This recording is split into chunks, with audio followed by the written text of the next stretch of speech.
Well, welcome to another edition of My Harlow My Life, and we're over the moon to say that joining me today, without shadow of doubt, he's probably the youngest person we've had on so far, and of course that is the one and only Mr. Thomas Church. How are you, Tom? Yeah, I'm not bad, thank you, mate. How are you? Not too bad, mate. Not too bad. So I suppose I asked everybody the same question, so I might as well ask you as well. As a young man, I mean, how have you dealt with lockdown, being somebody that's probably young enough to be my grandson? How have you It's been very strange, like, because I'm like all just left year 11, so I've been that year with like all the exams like not happening. Yeah, it's just like very stressful, but very like just very strange everything that's happening. Like I haven't really like taken it in. Yeah, it's just very strange. How did you cope with that then when you got told that you was going to finish school and you ain't going to get no exams? Well, I was over the moon for one. I didn't have to sit all for hours. But it was on like the news, and then like the next day we got loads of stuff through from like my school and that saying that like you haven't like there's no exams because you can't do them obviously. So yeah, Nice. yeah, it'll just be like teachers giving us stuff and stuff like that. So yeah. I know my two nieces are in exactly the same boat as you. They were devastated because they couldn't do their exams. I must admit, because they were looking forward to them. But there we go. But yeah, Dad, I mean, I know this is going to go out later than that. But of course, as we sit here today, as we spoke off air, Dad's going to be pleased going back to work tomorrow. Yeah, back in the barber shop tomorrow. Yeah, finally after a very long time. It's all good. Yeah, happy to get back to work. 100%. All good. And of course, we've asked your mum to come on, but she's hiding. She don't want to come on yet. Yeah, no, I don't know where she's hiding. But, somewhere. So Tom, how did you go to Harlow? I mean, how did you first get involved in Harlow? Was that just through football and playing yourself? Is that how you first got involved? Well, like before I started doing like what I do now at the club, I used to like go to watch like the games just like as a fan, like with my granddad, like for a long time. And then my mum got in contact with Ryan Jesse, the old assistant. Yeah. And like Ryan basically said, "Oh, come down to one of the games and you can like help out with certain stuff." And then like just grew like gradually from there, really. And so that's about. Go on, mate. Go on. So that's how it like mainly come about, like what I do now. But it's got a lot of stuff has happened like since I started. Well, I'll be honest. The weirdest thing for me, I think, was when I was there the first time, and you were about 2'6", and then I came and you were about 6'2". Yeah, not far away from that now, I think. Just a massive growth spurt. But for people that don't know, I mean, tell people what it is you actually do. So basically, like, just like around the first team, helping, doing like loads of jobs that everyone needs. So like, I'll set the warm up out. I'll like go out on the pitch before everyone, put all like the cones out, and then just basically help with it, any other little jobs that like anyone needs doing, really. But yeah, just a little bit of everything. But yeah, I enjoy it a lot. So can you remember what your first game was that you saw? And I mean, we say saw first, or was you part of the first team? Would that be an easier question? What was the first game you was part of? I couldn't remember the team, but it was in a I know it was a pre-season game. It was on a Saturday. I can't remember the team's name, but it was a Saturday. It was roasting hot. It was one of the first pre-season games. But yeah, I can't remember the team's name off my head. But I'm sure we won. We definitely won. I do remember it. So what season was the first season that you was? Can you remember seeing it and then? So I was like, so it was the pre-season of the year we got promoted. I like started doing what I do now. So you was lucky mascot then. Yeah, that's what was missing. Say that, yeah. But yeah, so about 5 years. Would have just finished the 5th season this year. Yeah. So yeah. So I mean, with that, and before we go into the other games, what as we're of course we're all sitting here, we're all waiting, and by the time this goes out, the answers might be all there. But you know, we've not knowing who's going to be manager and all the rest of it. Do you get a little bit concerned yourself, or whether or not you're still going to be part of that setup? Well, yeah, same as me. I don't know what's going to happen, but if it does happen, like if anyone goes in, I'll obviously offer my support. Yeah, no, absolutely. Like with everyone. But yeah, whatever happens, and hopefully it just works out for the club. No, absolutely. Which is the main. Yeah.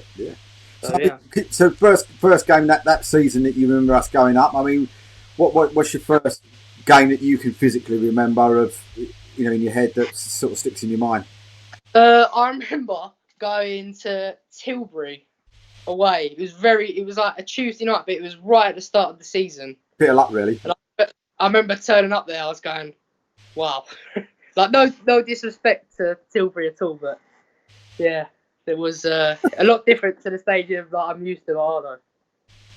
So tell people, because a lot of people talk about Tilbury, or Tilbury then, because I know it's a little bit better now. But I mean, so what was it that first sort of made you sort of go, oh my God, what am I looking? What's this all about? I think walking into the change room and like going into the shower area, and there was no actual showers on the wall. Like it was just a hole in the ceiling. That was quite, made me realise where I am a bit. But, yeah, like, and the pitch weren't the greatest I've ever seen, to be honest. But, yeah, it's just a very different place to other grounds. Yeah. So, you went there. Can you remember much of the game? Not really. I think we didn't lose. It was either a draw or a win. But I can't remember like off the top of my head, but we definitely didn't lose. Yeah. But yeah, that was the first one I properly remember. What is there any other games that stick in your mind for whatever reasons? Is there any sort of funny stories you can tell us? It's not a funny story, but like it's going to the season where, well, like at Sudbury when they won the league. And we played their last game of the season. Yeah, I was there. We had to watch them lift the trophy. And we was all standing there like, that should have been us. That was like, yeah, just like, that got into everyone's head as well, saying like, we're in the playoffs, like we can still like go up. But just seeing them winning was like, so gutting, just being there, watching them do it. What was that like being at, because I mean, I was there, me and Keith and Mark were commentating on the semi-final and the final, but what was that like for a young man? I mean, what was you then? How old would you have been then? 12, something like that?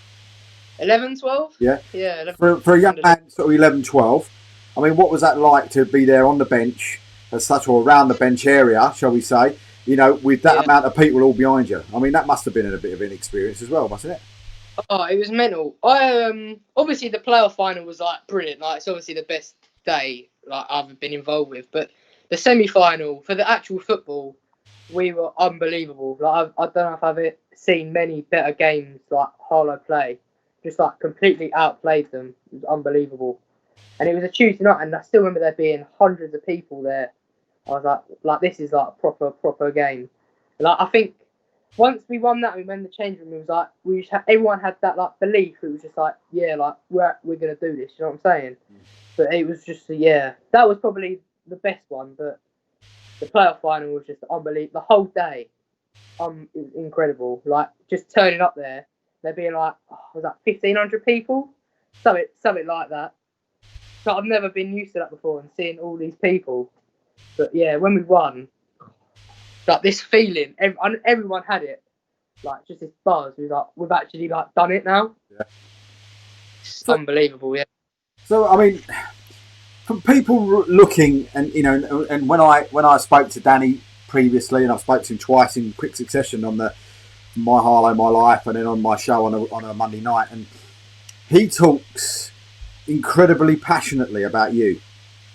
I mean, whenever you speak to Danny about and your name comes up, he does speak really well, and I would say he speaks passionately about you, almost as if you're his son. I mean, Yeah. talk to me about your relationship with the manager, with Chapo, because I mean, for me, even looking at it from being up there doing the microphone and whatever else, it just felt like there was a really good relationship between yourself and the boss. Yeah. Chapo's he's my best mate, really, to be honest. Like, in and out of football. Like, I literally talk to him about anything, and he'll always be there. But when I first started, I didn't really speak to him that much because I was nervous. I was like, oh, it's Chapo. Like, I can't just go and speak to him. But like over like the years, like we've just gained this friendship. Just like always like looked out for me. But yeah, he just always look up to him. Such like a role model.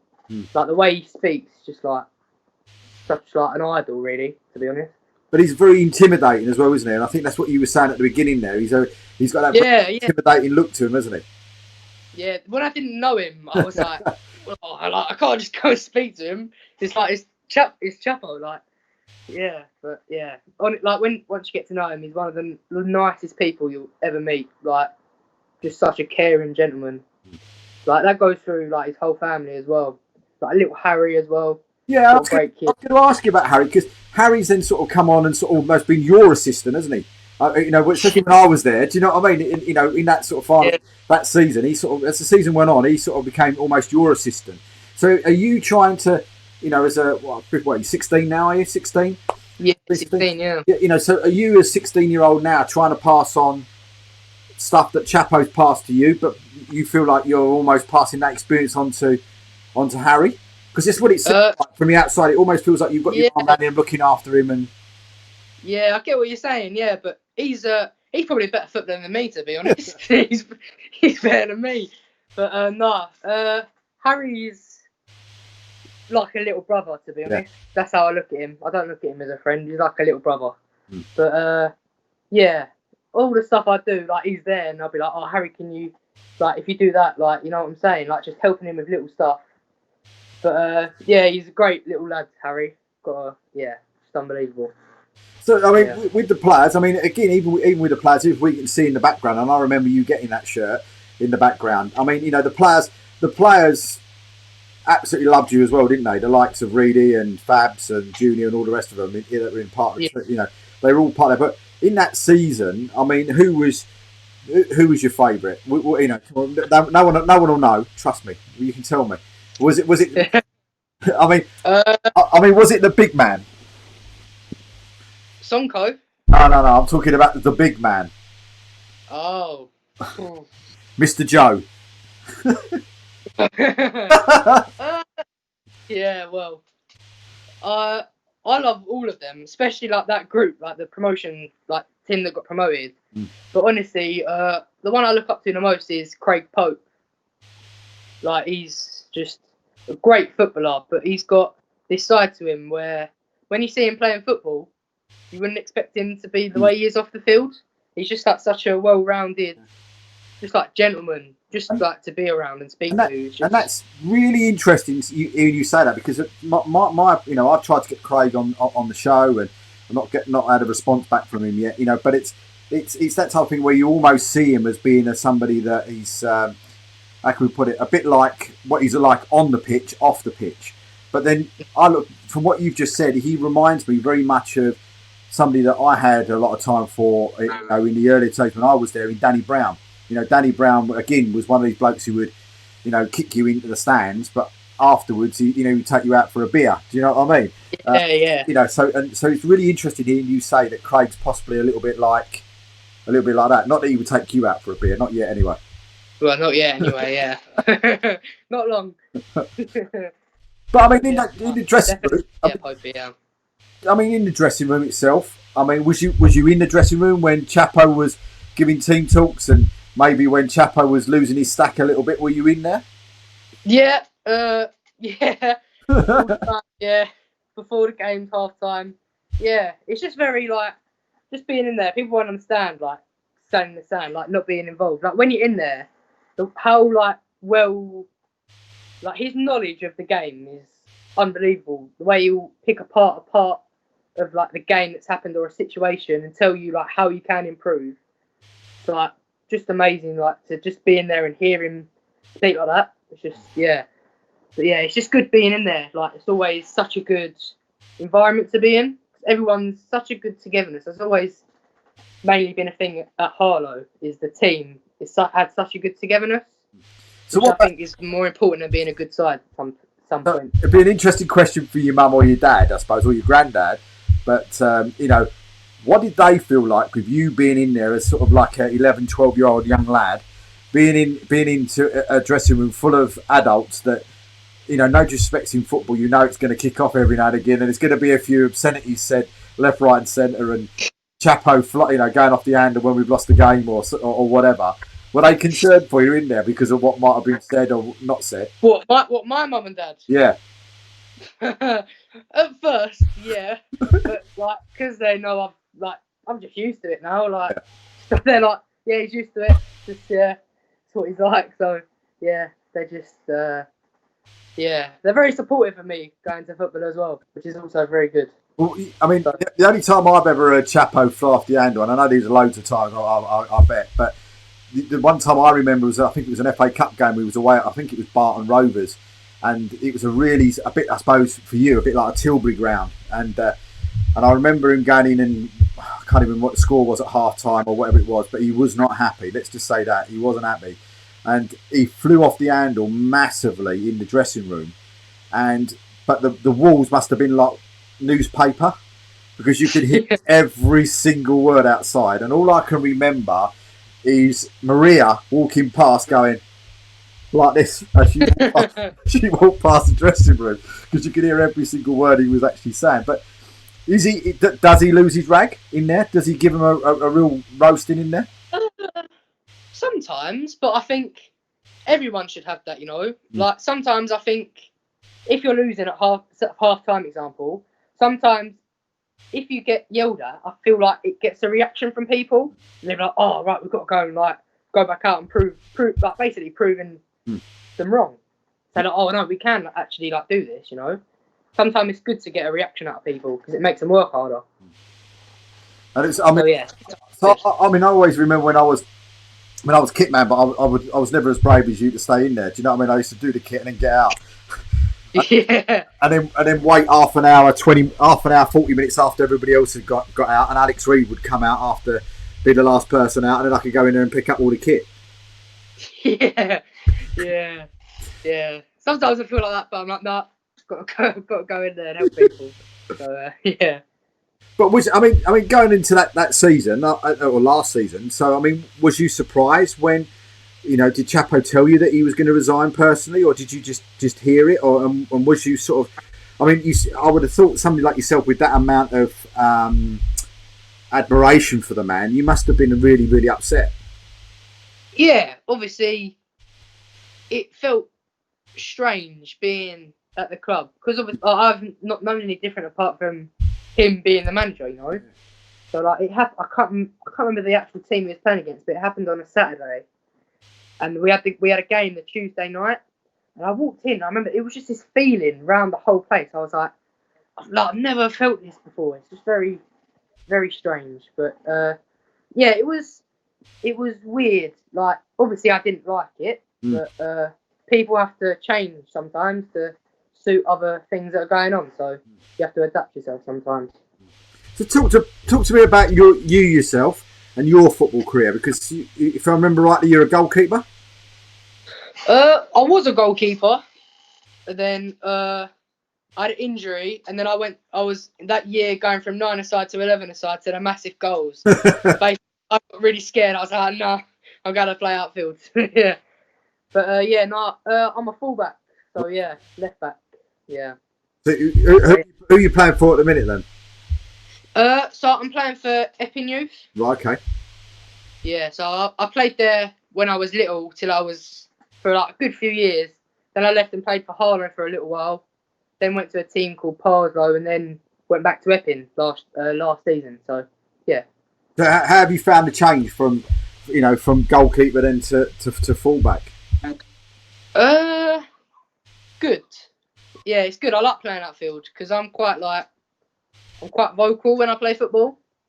Like compared to other people, So that's good. Like when you're in goal, like you can obviously shout. But when you're like outfield, you can be like more involved with people, and in like places you can't get when you're in goal really. So like I do prefer playing outfield. I think So is the plan? Is Tom's plan to one day stick the red and white shirt on behind you for real? Oh, I don't know. I couldn't answer that question to be honest. I don't know. Well, let's put it this way: if you was good, if you're good enough, would you want to wear that red and white shirt behind you?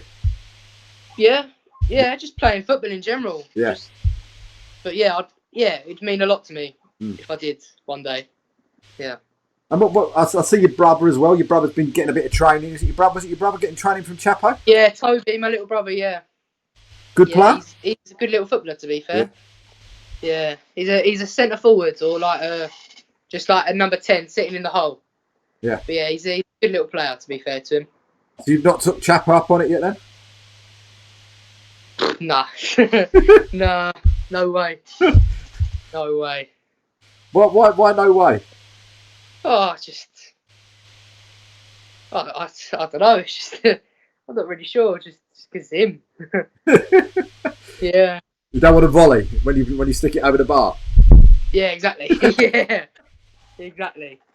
So talk to us about some other games then. During the season that year. I mean, or games that you saw. Did the season before you came before you actually got involved? I mean, you was with your granddad, and of course your granddad's been coming for years and years. And I mean, how did that come about? You actually going over there and joining granddad to watch a game? Was that something granddad asked you to come over? Yeah, basically my granddad was just like, I've always like followed football since I've been like a baby, but like I knew my granddad went to Harlow. I was like, oh, like can I come and like watch a game? Then it just started from there, really. But yeah, just kept going. Like I went to like a couple here and there, and then he was like, oh, you should come like every week. It's really good. I was like yeah, all right, I'll just come with you. I've got nothing better to do, so yeah, it just started from there, really. Yeah. So was it one of those things that just a bit like myself? I came to the first ever game, and I can remember it was Enfield Town, and I came to Enfield Town, and Bert, who was the goalkeeper at the time, pulled off one of these most incredible saves I've ever seen, and I was hooked, just completely hooked. And I've said to people, and I'm not sure who you support outside Harlow, but I'm an Arsenal fan from my woes, and it's one of those things where it was, I can still remember us getting through to the FA Cup final one year. I can't remember what year it was, but Harlow lost to Waltham Forest, and I was working for Tesco's, and all I wanted to do was jump off the mezzanine floor because we'd lost it. And we weren't going to get promoted. You know what I mean? I couldn't care about it. But I mean, who do you support? Is it West Ham? Yourself? No, my brother and dad are West Ham. Right. So basically, it's a long story who I support. But my cousin Josh, he supports Newcastle. Right. And he was like, "Oh, I support Newcastle." And obviously, I was little, so I was like, "Oh yeah, the big cousin, like he supports Newcastle." So I was like, "Yeah, I'll follow Newcastle." And I remember I went up there with my cousin and my granddad. We were playing Reading. We lost actually. It was right in the middle of December. It snowed, everything. It was horrible. We went up there, watched the game. I was like, oh yeah, this is like really good, like good team. Like even though we lost, but it was a great game. And then like my mum supports Spurs. She was like, oh. Don't worry, I can edit that out. I can edit that bit out. Don't worry. Yeah, yeah, yeah. She was like, if I buy you a Spurs kit, will you support Spurs? And I was like, oh yeah, go on then, just for a kit. To be honest. But yeah, like I follow both, to be honest. But yeah, a bit of both. See, now you've ruined it now. You brought Spurs into it. Why did you need to bring Spurs? Oh, I know. As soon as you said Arsenal, I was like, I've got to bring it up. You want to beat up. It's just lucky, I suppose for you that West Ham won the other night. Otherwise, your dad and he's going to have knives in his hand. It could have been a bit dangerous going back in that barber shop, couldn't it? Yeah, you should have seen him in our living room, mate. Should have seen him watching the game. Yeah. But I mean, in that season, I mean, can you remember? In that season you went in, I mean, when you go into that dressing room and you've got people, you've got big characters in that dressing room, the likes of, Junior Dadson, Lane Eady, Alex Reid, Joe, of course, Joe's in there, David Hughes was in there, and all these type of people. I mean, is it a case of who for you was the biggest, I don't know, I suppose, entertainer in that dressing room? Everybody would expect it to be Joe, but I've always really like Leon Antoine. Mm-hmm. Like he's another rude gentleman, but he's one of the funniest people ever. Like, he'll never fail to make me laugh. Yeah. Every time I see him or bump into him, I'm like, it'll just make me laugh out of nowhere. Like him, like obviously like Joe, so funny. Like some of the stuff he'd come out with, just hilarious. But yeah, every player in that dressing room that year brought something different to the change room, which made it so good. Yeah. But yeah. So you brought up the man himself earlier on in Mr. Sonko. I mean, what was he like for you? I mean, because all of a sudden you're in that dressing room, and you're in that dressing room with an ex-Premier League footballer, and and no disrespect to him, he's got that aura about him. He's always had that aura about him. To get close to him, did you learn lots from him, and did he give you loads of advice while you were in there? Yeah, not even just football, just life in general, to be honest. Like, honestly, what a great man. Like, just knowing him, I've known him for like a good few years now through the club, and he's just like personality. He's like next to none, and he's just like probably the first time I met him when I was in the change room and he walked in. He's probably gone like, what's that kid doing in here? Like, well, what have I turned up to? But like what a gentleman. Like, he'd always have a place like in my heart. Just be like, yeah, Sonko, just unbelievable. Yeah. And he did come across as one of those blokes that had time for everybody. If you went up and spoke to him, he might be busy or whatever else, but he always felt like you had that time where he'd stop, he'd have a chat with you, and he'd sort of help you out, along the way. Yeah, he did that. I think I could say he'd do that with anyone, to be honest. Like, not even at the club, just like even me, just asking him, doing little things. He'd be like, "Yep, no problem, sure, I'll do it for you." Just like, you don't get that with a lot of people, so it's really nice to have someone like that, especially like where he's been as well. Just such a humble man. Yeah.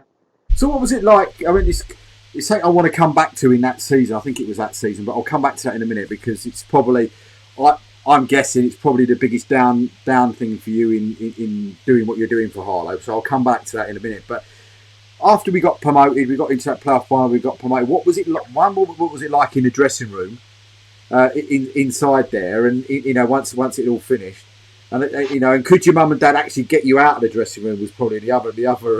No, they didn't have a chance. No, but it was. I've still got the video on my phone somewhere. I don't know where it is, but it's on there. But I remember everyone was in there. Like, everyone was like buzzing, because obviously like we've just gone up. Chapper walked in, and like whenever like everything Chapper does, like Chapper says, when you play football, if you know your jobs, you've got a better chance. Doesn't matter about your ability. If you do your jobs right, you'll succeed. And like, we have, obviously, like, you've been in the change room, there's like the board on the wall, and he was like I can't remember the actual words he said, but it was like these people in this dressing room, and then them things on that board just got us promoted, and then we all just like arose. And I remember, I think it was actually Leon Antoine, he had the blue ice bucket, and I've just seen it come bang straight over on someone's head. But yeah, that was brilliant. That was, I always remember it. So, I mean, you moved on to the next season, and of course, you're in ranks with all the big boys, and you're teams-wise, you're going in there, and how different was that? So you say you went to Tilbury, and it was like, wow. I mean, all of a sudden, then you're going into Isthmian Premier League, sides. I mean, what was your favourite visit that first year? Because you came really close to getting promoted again up until the first season we was in it, we done really well. We was unlucky not to get in do better than what we did. But I always remember having Waterlooville, such a lovely ground, and they got relegated the year we went up, so they was in like the Conference South or North, one of them. And I got there, and it was miles away. We had a coach down there, left at like really early in the morning.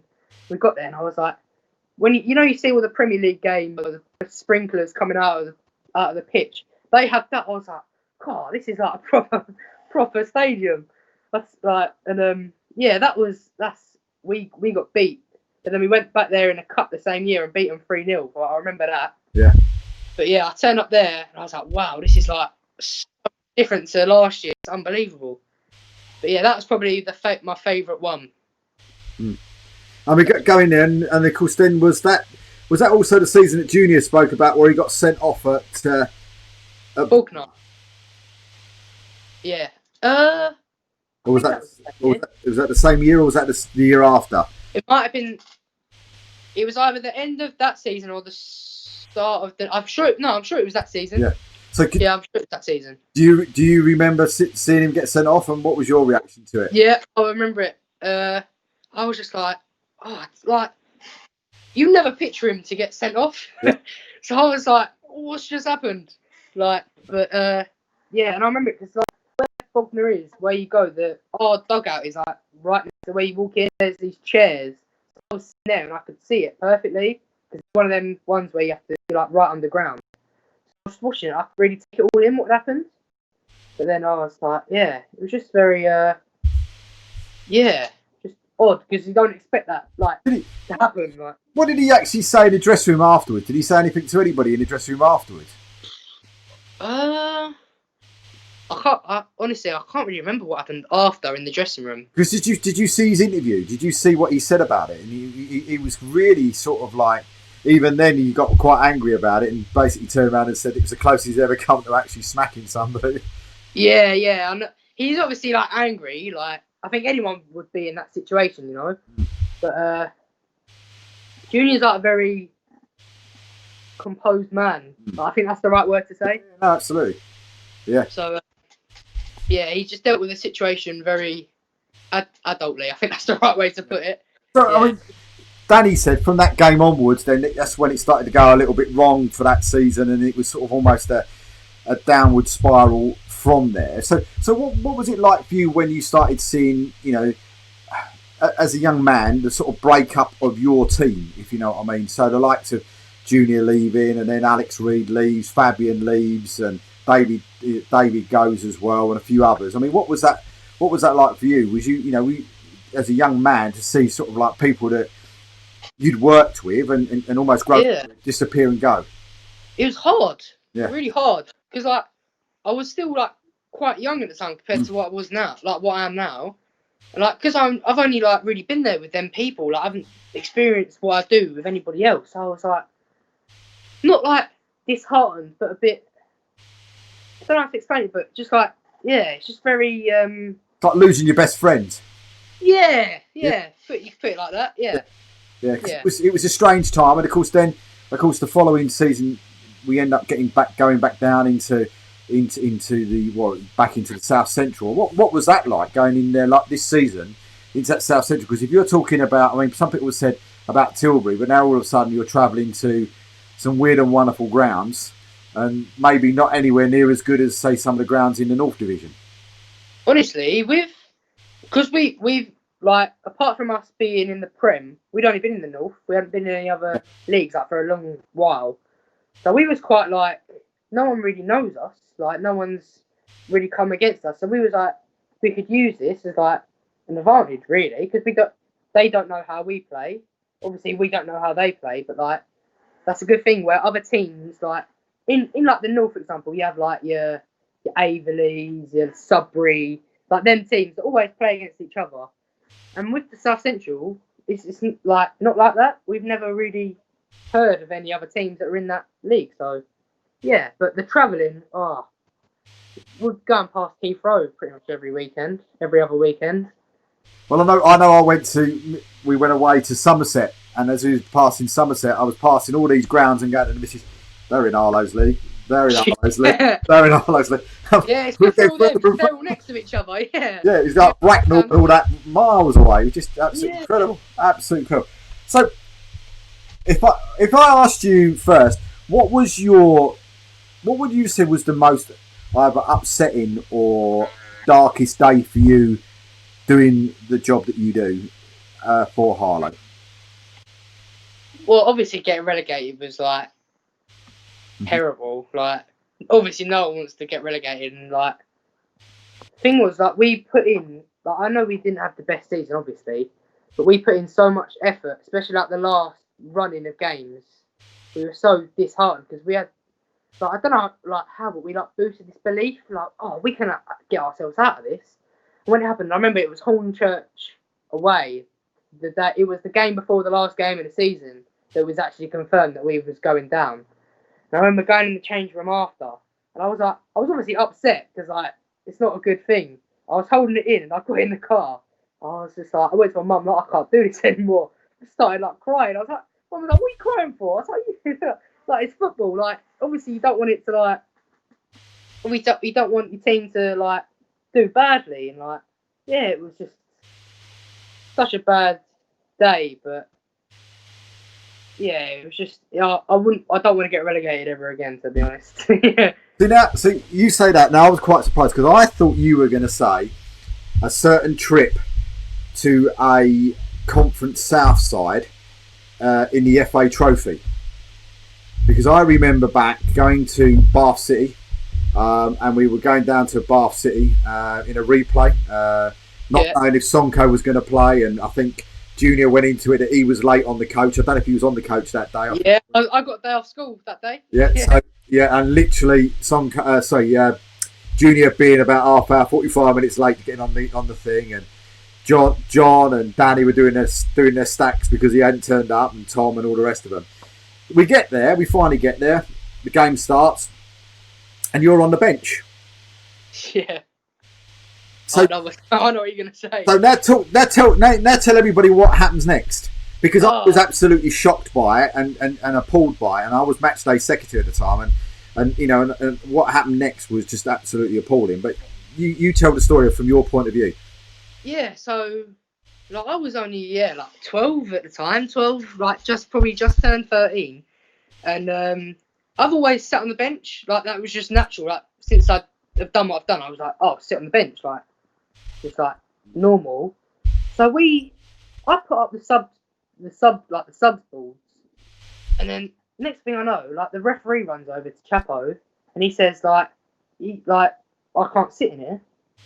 And I was like, and I remember Chapo coming over to me. He was like mate, you got like they said you're not allowed to sit in here. I was like, what? But like I've sat here like all season, like nothing's happened. He was like, yeah, I know, mate, but like just like what they've said. And I was distraught. Honestly, I was distraught because like I know we won, but I didn't care about it after. But yeah, it was just like I don't really get what the problem was, to be honest. But oh well.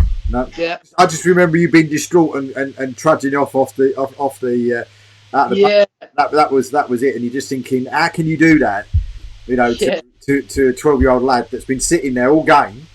Yeah. And again, it wasn't as if it was like 5 minutes into the game, 10 minutes into the game. We're talking about it was like that 75th minute, people like that that they were taking off. Do you think that was down to the fact that they were losing? Probably. Yeah. Probably. Well, let me show you something, and I don't know if you've seen this, and I've just found it. So if you just bear with me a minute, I'll show you something that I recorded, and I'll show you something if I can get it up. You can have a look at this, and this is basically sticking your two fingers up at those people that did that to you. So we'll open it up, and people can see what I'm talking.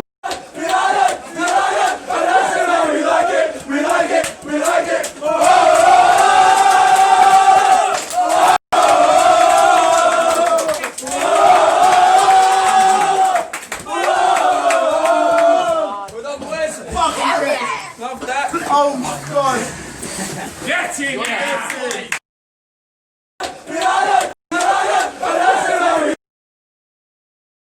You could see yourself in the background. I mean, what was that like being in there? We just knocked over a conference south side. Oh, the most buzzing feeling. Apart from the playoff final, that was the most buzzing feeling I think the club has had. Like just to turn up at Bath City, like a big club. We turned up. We was like, yeah. Obviously, like no one expected us to go there and win. Obviously, and then we won. We was like, it's just like unbelievable. And I remember the coach journey home, like being in the change room first. Everyone like getting ready and all that, and we all headed home. Remember, we got back at stupid o'clock in the morning. I don't know when it was. I think it was like 2-3 o'clock in the morning. But the whole way home, it was just everyone was buzzing. Somehow I fell asleep on the way home. I don't know how. For like an hour, got an hour's kip. But I remember everyone buzzing. The club, there was like a curry shop. I can't remember what food it was. But they give us all food and all that on the way home. Oh, it's brilliant. So, am I right in saying though, was it you that was responsible for the Harry Potter film on the way home? No, if you remember the Harry Potter film going on the way home? No, that weren't me. No. But I mean, in all fairness, it was a fantastic day going back there. I remember getting, as you just said, getting back silly o'clock in the morning. I think I had about 2 hours kit before going to work the following morning. Yeah, it sounds me. I was at school the next day. Somehow, I don't know. But it was just a crazy, crazy night because it was one of those things. I know when we first got there, which you guys wouldn't have seen, we got hoarded into we went upstairs into their ballroom, which was a massive, great place, probably the same sort of size, maybe bigger than the lounge room upstairs, where they have the parties upstairs. Yeah. And we got hoarded into a little tiny corner, and it was all sort of cut off from everywhere else. We weren't allowed past this part in the little corner, and weren't allowed to talk to anybody. Got shut up in the corner as if we were nobodies. So to come out of that and we're not, it's brilliant. Yeah. Yeah, it's lovely to see their faces slump. It was lovely. So what was that like? Because that was probably the longest cup run that you were involved in, I suppose, so far. I mean, what was that actually? Yeah. I can't even remember who knocked us out in the end. I think, was it Braintree? Or was it Braintree? Braintree away. Was it? No, that was the FA Cup though, wasn't it? Yeah. Was that Braintree? Yeah. But I mean, it was just one of those things. It was. I mean, when you get to that stage though, when you're playing someone like Braintree, and you go there, I mean, what are you thinking about there? Because are you thinking, hang on a minute, I could be on the TV in the next round? I was like, that's what I said. I said to my dad, I remember ringing my dad on the coach the way to Braintree. I was like, if we win, we could actually be on the telly, He was like, yeah, just focus on this game first and then deal with that after. Can you remember who we would have got? Nah. It was Oxford United. Really? Because I was already sitting in the club working out where we're going to get extra stands from. Hope was at Harlow. It would have been at Harlow. Yeah, it would have been. So it was literally, I was trying to work out if we'd have got a big side, where we could get cheap stands from to put where the marquees and otherwise. Yeah. So I was already trying to, me, Jill and all that, was sitting there trying to work out how we were going to do it. But of course we didn't need them in the end, but it was a great cup run though. Oh, it's brilliant. I like, just like, it's so much different to the leagues. Obviously, it's like, it's not like a league where you have different games. Oh, like, if it don't work out this game, you've always got next week. With a cup, it's like, you've got one chance. And if you don't get what you need, like, you're out. Like, that's it. So yeah. Let's go back to that dressing room when when we've won the playoff final. Did any of those players, or did you get one yourself? Did you get an award? Did I get an award? Yeah. Did you get the winners crystal as well? No. Oh no. What, the ones that the players got given? Yeah. No, I didn't get given one of them. No. Huh? Yeah. I thought somebody may have given you one of them. I thought one of the players may have sort of slipped you one and said, "There you go, you can have mine." Nah. I wasn't really that bothered about it, to be honest. I'd rather go up there and get a trophy, to be honest. But yeah. So you don't want me to tell you I got one then? It's my prized possession. You've got one? Oh, what? It's actually my prized possession. It's in my bedside cabinet. It don't come out. It stays in there. It's my prized possession because I was kit man and all that at the time and all the rest of it. So that's how I got one. But I actually went up and actually got it from the chairman of the league as well. So that to me was probably the biggest highlight for me. Really? Being a Hearts fan, because I've literally got that upstairs. I should have got it down before we came on, but it's that meant the world to me. A bit like what you said with with people with yourself. But you've then gone on and you've done stuff that I've not done. You've won the President's Cup twice, I think, in the presentations. Yeah. You've got full, and no disrespect to you, you've got the full admiration of every single player that walks into that dressing room as well. So now being sort of 16 years of age, that must be a great feeling to know that you've been in that dressing room for 4 years. And now you must feel like one of the squad almost. Yeah, you could say that. Like, I prefer being with like the coaching side, to be honest. Like, obviously, I love playing, but like just the way, not even like it's segregated, just the way everyone looks out for each other. Everyone look out, even like Brad, the physio. Oh, like what a lad! I love him so much. I look to him like an older brother, to be honest. Like everyone, even stuff like that, little like relationships with people, it's what makes like it so special. But yeah, every player has always given me like the utmost respect. Well, yeah, but yeah, it's just amazing to have that. Like that, I don't really know anyone else that has that at my age. So yeah, it's brilliant. Talk to me about two people that must be 2 out of the 3 people that must be, a real influence on you. And of course, that's your mum and your granddad. you know, and I know your dad's there, but I'm talking about people that are actually doing jobs inside the club. So, you know, I'm not saying your dad's not an influence on it, because I know he's a massive influence on it. But inside Harlow, I mean, your granddad, you know, he's now sort of the welcome man downstairs, and you know, and he's an absolute Harlow legend, you know, and then now your mum's upstairs in the ballroom. I mean, talk to me about, like, you know, those two people in your life, because they must be a massive support to you, you know, and how proud are you as a 16-year-old young man of your mum and your granddad as well? Like, but both of them, but my granddad is like, I look up to him the most out of everyone. Like, just like such a honestly, such a gentleman. I love him so much. Everything he does, he'll never say no to anyone. He'll do anything for anyone. And at the club, like, just the way he's not even at the club, like just the way in life he's taught me how to be and respect people. It's just like, honestly, like, I've never met anyone like him in my life, and I never will, to be honest. But yeah, he's such a role model, like, just everything. But especially like in football at the club, and anything I need him to help me with. If I ask him, oh, could you do that for me? Like, I'm got something else to do. Like, yeah, no, like, of course, no worries. And I'll be like, just such an idol, to be honest. My granddad, really. Always, like, he always has been anyway, even before Harlow. But yeah, always has been and always will be. And yeah, my mum, obviously she like runs the football side as well, like my brother's side. Yep. She's the manager for that side. But yeah, my mum helps me with a lot. I love her to pieces, obviously. But yeah, everything she does around the club. And upstairs, it's always nice to see her, and to annoy her sometimes, as I usually do. But yeah, it's just good to see like your family around the club. It's very nice. So I mean, there's one other person in there, because I mean, he must have given the go ahead for it in the first place, and he's somebody that, you know, I would say that you don't often hear the softer side of the man. You only see the rough side of the man, shall we say, in Tom. I mean, what's Tom? How's Tom been with you, and you know, and what's your feelings about the man, the man himself? I couldn't like think any more of Tom. He's such like, I look up to him. Just like everything he does, I'm like, what a man. What like all he's done throughout his career, not even just at Harlow, it's just like, just incredible. And he's like, even the way he's to me, because he probably thinks like, especially when I first joined, he was like, oh, like, what's he doing here? But like, since like, I've obviously grown up getting to know him, like, I've had such a nice relationship, and he always looks out for me for everything, and Maria as well. Both of them, I do love them both.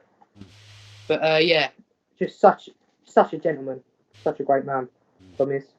So, I mean, going on then, I mean, we don't know when the season starts. There's rumours about September, there's rumours about October, January next year, or even not at all, if you listen to some people. But, I mean, are you looking forward to getting back involved in it, and, you know, and getting involved and finding out, as we spoke off air, about maybe if there is the manager going to be back, Mark's going to be back, or somebody else is going to be in? I mean, are you sort of looking forward to that sort of announcement to be made, and are you looking forward to a season where, you know, a successful season next year?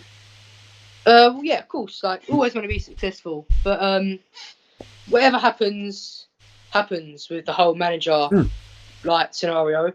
But whatever happens, I'll be there. Obviously, as I said earlier, to support whatever is needed, you know. But yeah, it's just weird not being around the club for so long. I've never not been at the club for this amount of time. Apart from, well, no, it weren't as long, but I was very ill before Christmas. I weren't around the club for like, I must have been 5-6 weeks, and I missed it so much because I didn't do anything. I weren't at school or anything.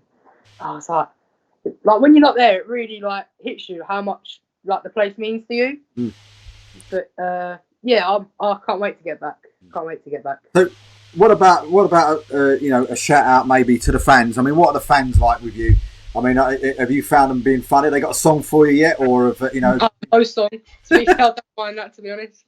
No. But I'll give Ray a shout. Get you a song, yeah. Maybe in the future, you never know. But no, the fans, yeah, fans are good. Obviously, everyone sometimes without the fans, the club wouldn't be able to do what it is. But I remember, like, obviously, like, I spoke about it a lot, but like the year we got promoted, that group of fans behind the dugout, it was honestly like having a 12th man on the pitch. Sometimes the fans would win the team games. They were that, like, obviously they were passionate, but like just the way they were, it was just unbelievable. And the atmosphere, like, just like the atmosphere they created was just brilliant. So I mean, I suppose with it all, then I suppose it's just a matter of time. And you know, I even heard a rumor then that there's a possibility that if Romford ground share with Barking, you know, that Romford could come into our league next year because they'll be on the same ground. So, you know, my question, I've asked my fellow co-host Keith McMahon this and a few others, but no one seems to know the answer. If that is the case, who then goes from the South Central into the North? I mean, you as a young man and you been in amongst it, would you prefer to be still stuck in the South Central than going into a North where there's maybe 14, 15 teams that can win the league in that division?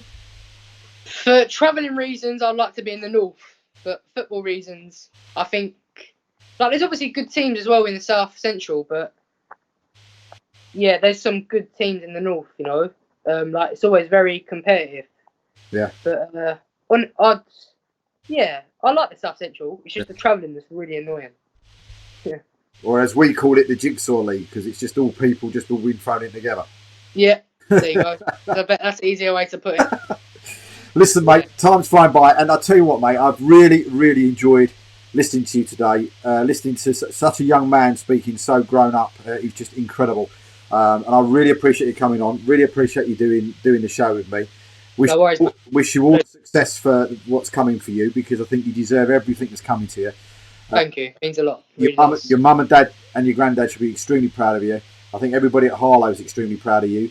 And keep it going, my friend. And hopefully we'll see you very, very soon. But a massive thank you for doing it. In fact, I said to you beforehand, Lane Eady was my favourite one. Well, you just topped it, my friend. It was absolutely superb. So thank you very much indeed for joining us today. And I can't wait for everybody out there to actually see you talk with such passion about the football club and the passion about your football itself. So thanks, Tom. And we'll see you very, very shortly. But of course, after Tom, we've got Alfie Babb coming on. He's going to be joining us for a future episode. We have also got, we've got Donna Harvey and Ian Harvey are going to come on together. So that's going to be interesting. And of course, we've also got Jeff Bothwell, of course, who used to own the club as well, going to come on. We're trying to get over to Steve Ray and a few others as well to come on the show and do their My Harlow My Life. But with a massive thank you to Tom. But until next time, good night.